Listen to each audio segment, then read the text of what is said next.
everyone, welcome to Adventures in Everyday Cooking, where every day can be an adventure in your kitchen. My name is Heather, and today we're making my favorite granola. Now, I haven't made this granola in quite some time, except I just made it this last week. And after it got done, my family kind of happened into the kitchen, and as it was sitting there cooling, each one of them came and ate some granola, and then they left the kitchen.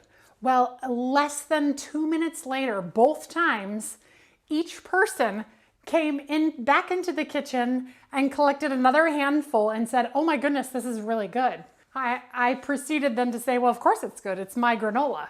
And I did say, this is the same granola that I've been making for the last 15 years. Does it taste familiar?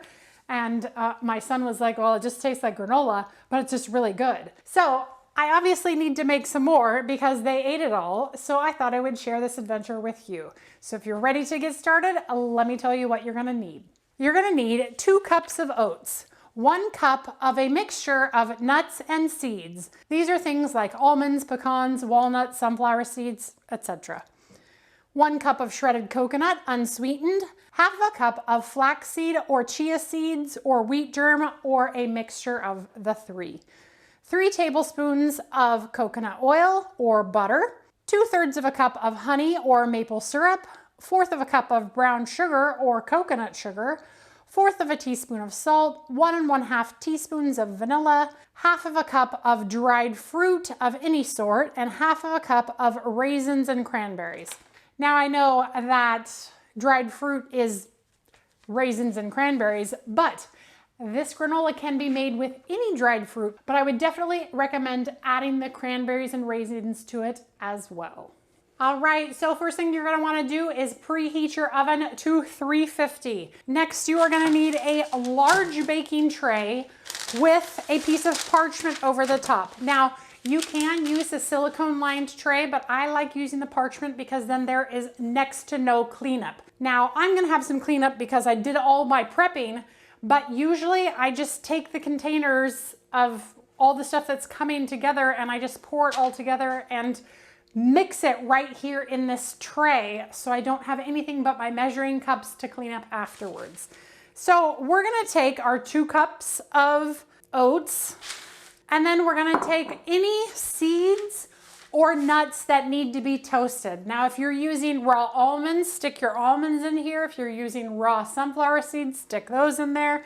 I'm using raw pepitas or raw pumpkin seeds, so I'm gonna stick mine in there. Anything that needs some toasting, definitely stick it in now. So that's my oats and my pumpkin seeds. The next thing I'm gonna do is add my untoasted, unsweetened coconut. Now, I have tried using sweetened coconut in this recipe, but my family comments that it tastes a little burnt when I use it, and that's because we're gonna need to toast this. Even if I skipped toasting it right now, when we cook the granola again to make it nice and crunchy, something about the sweetened coconut gives it a burnt, bitter flavor. So don't use sweetened, make sure it's unsweetened.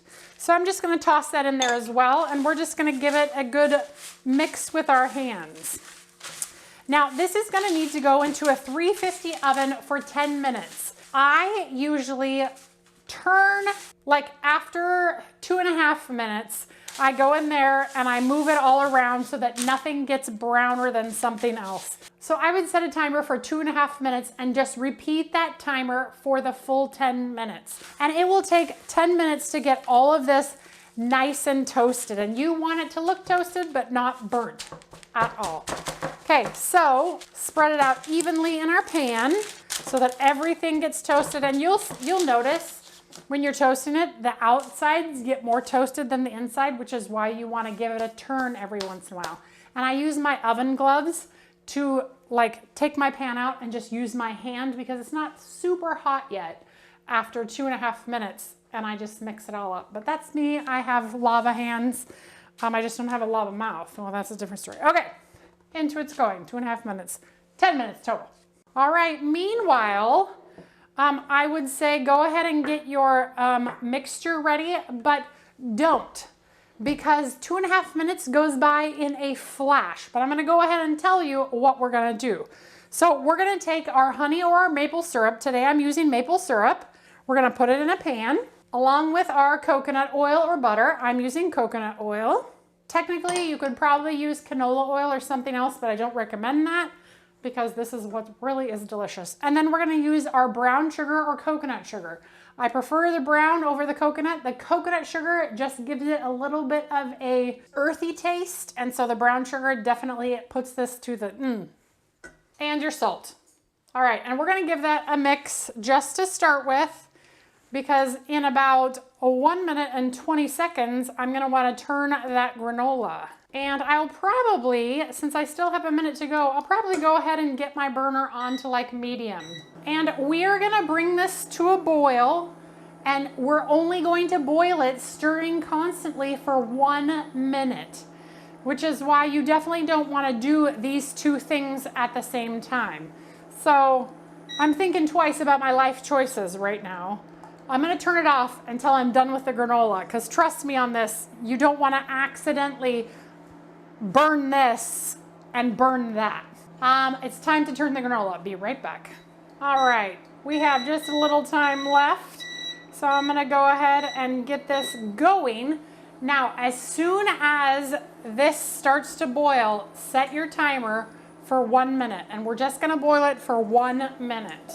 All right, and to multitask like the best of us, we're gonna add the other ingredients into our bowl. So I'm using 1/4 of a cup of almonds, 1/4 of a cup of flaxseed, and 1/4 of a cup of chia seeds. And we're using a whole cup of cranberries. All right, timer is set for 1 minute, and we're just going to stir and stir and stir for that 1 minute. And it will start to get a little bit foamy. That is totally okay. All right, and when your minute's up, go ahead and turn off your heat and get your vanilla added in. And we're just gonna give that a little stir. And when you're done, the mixture should look like that. Gorgeous.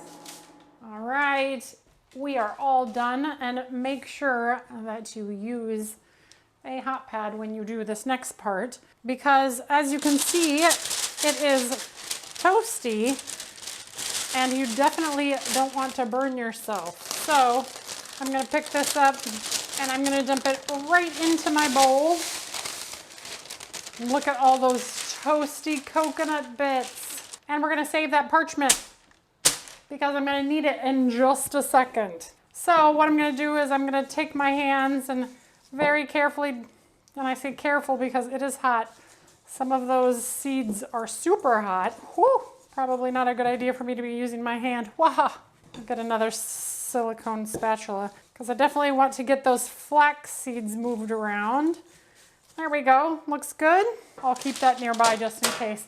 And now we're gonna take our sauce here, a special sauce, and we are going to pour it into our pan. Now this is going to basically make everything hard and crispy as it cooks in the oven one more time. Now, you can make this same mixture into granola bars. You would just need to put it in a smaller pan and squish it together and make it like compact. It'll probably fit in like a 9 by 13-ish pan. This is a half sheet pan, so it's like 13 by 17 or 9, I don't know what it is. It's big. So this is gonna be better for me to kind of spread it out and it will cook faster. If you want them to be in granola bar form, which would mean they'd be hard and you can just cut them into actual granola bars, you'll want to press it into your pan and cook it for 20 to 25 minutes or until it's golden brown. When you first take them out of the oven, they're gonna be soft and pliable, so you definitely need to let them cool for a while. This granola, same thing. When it first comes out, it will be soft and chewy, but as it sits and cools, it will get hard and be just like the granola that you know and love from your favorite store. All right, I have a glove nearby because I will pick up this pan on accident if I don't have it nearby. So on our same piece of parchment paper, we are just going to pour all of our mixture out. And it's okay if it clumps together. You don't have to have everything spread apart because you kind of want it clumped together, but you do want to spread it out as best as you can using your spatula, because it will, we're gonna break it apart later, but it will cook much more evenly if you can get everything in the same sized layer. And if you see any like clumps of chia seeds, I love me some chia seeds, but if there's clumps of chia seeds somewhere or clumps of anything somewhere, break those bad boys up. Break up that party. Tell them to share their love. All right, so we're gonna kind of spread this all the way through the pan.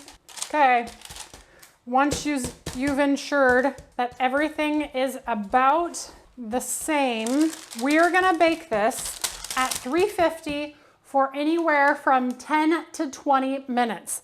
Now, that is such a large scale time difference. You're gonna check it at 10, and then if you see the candy coating that we put on the outside of this, some of it will be on the edge of the parchment and it will look brown and caramely. That is totally fine, but that's the time you're gonna wanna take it out. If you have packed your tray in, you won't get to see that little caramely bits. So just look at the top of your mixture and make sure that it has a nice brown color. I have a tiny bit of my other granola left. Let me show you the color. So this is the color that we're going for. Nice and brown. It is a vast difference from this one. So this one's kind of pale, and then this one is much browner. And this, I did everything the same. Cranberries, pepitas, everything. Okay, into the 350 oven for 10 to 20 minutes. I think this one took me 12, so I'll still check it at 10, and then I'll be back. And here is what it looks like when it comes out. Let me show you that little caramelization. See down there where there's a little bit of caramelization happening? That is what I'm kind of looking for. So this is very soft still, see that? But in just a little while, this is going to harden up. And it took about 17 minutes total. Okay, it has been about 20 minutes since it came out of the oven, and it is cool, but it's still very warm, and it's important for you to, if you're gonna make it into the granola, to start this process now.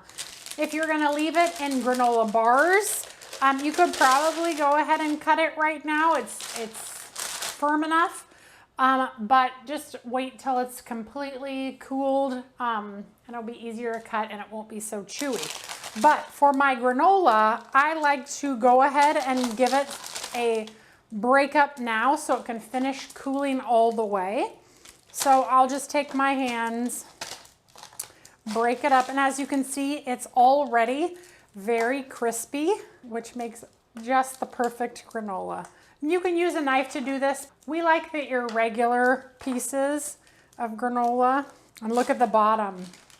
Look at how golden brown that is. Oh yeah. So it did not take only 10 minutes. It took actually about 17 minutes to complete. So keep that in mind when you're doing the bars themselves, that it may take 20, 25 minutes or even a little bit longer. Just watch the top. All right, and snack away on this stuff, but oh my goodness. Homemade granola, so easy and so delicious. And my favorite way to eat granola is to put it in my yogurt. So I have a bowl of yogurt here that I am just going to drop on in. And this is going to be my midday snack today. And I'm gonna store this in a glass jar and with an airtight seal.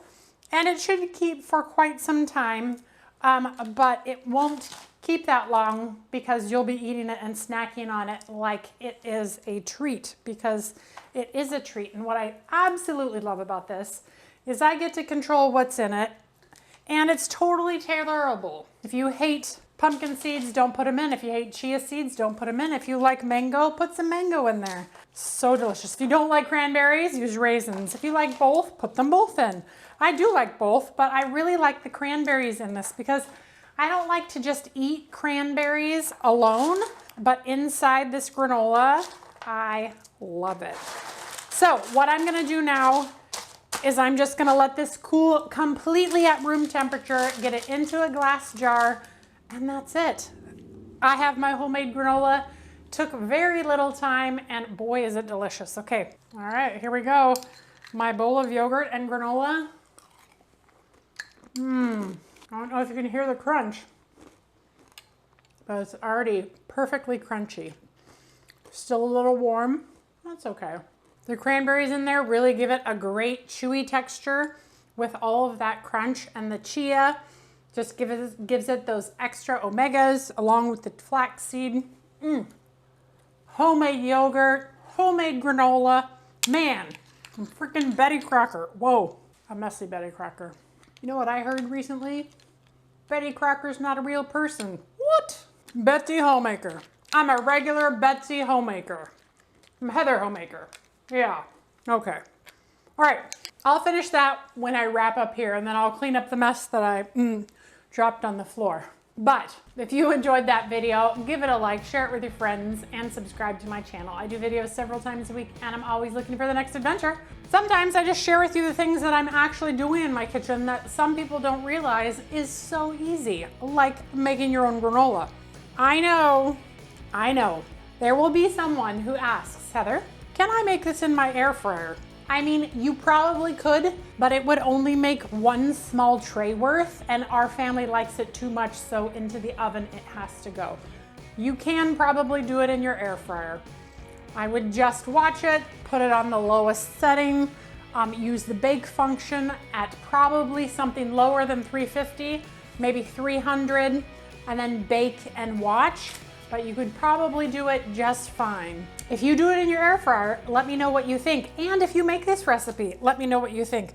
This truly is our favorite granola. And at $6 a bag in the store, this probably cost me, I don't even know, not very much. And I get to control what's in it. I already said that. Okay, I'm leaving. Taking this, I'm letting that cool. I'll see you on the next adventure. Bye. And best of all, it's gluten-free.